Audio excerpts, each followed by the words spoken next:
Hello YT family, ఇవాళ కొత్త rubber band బేస్తో మీ ముందుకు వచ్చా. చాలా డిఫరెంట్గా ఉంటుంది రబ్బర్ బ్యాండ్ అయితే. సో ఈ బేస్ అయితే నేను చాలా డిఫరెంట్గా అనుకున్నాను. సో సేమ్ చేద్దాం అందరు చేసినట్టు 3D అని అనుకున్నా. ఫస్ట్ అనిపించింది సో అలా చేస్తే మనకి వాళ్ళకి తేడా ఏముంటుంది చెప్పండి.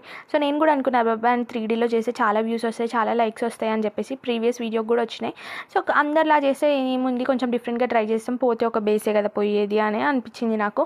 సో నాలాంటి వాళ్ళు మీలో ఇంకెవరైనా ఉన్నారో నాకు కామెంట్స్లో చెప్పండి. సో ఎక్స్పెరిమెంటే కదా, సో డిఫరెంట్గా ట్రై చేద్దాం, ఎప్పుడు రొటీన్గా కాకుండా. సో డిఫరెంట్గా ట్రై చేశాను. సో ఇది చాలా వెరైటీగా ఉందన్నమాట, నాకు నచ్చింది డిఫరెంట్గా. సో మీకు ఎలా అనిపించిందో నాకు కామెంట్స్లో చెప్పండి. హోప్ మీకు నచ్చిద్ది అనుకుంటున్నాను.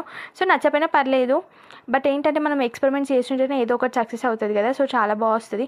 సో డిఫరెంట్ మోడల్స్ కూడా మనం ట్రై చేస్తూ ఉండాలనేది నాది. సో అందుకే డిఫరెంట్గా ట్రై చేశాను. నాకైతే ఇది కొంచెం డిఫరెంట్గా వెరైటీగా చాలా బాగా నచ్చింది. మీకు ఎలా అనిపించిందో నాకు కామెంట్స్లో చెప్పండి. నచ్చితే ఒక లైక్ చేయండి, మన ఛానల్ సబ్స్క్రైబ్ చేసుకోండి. Thank you for watching.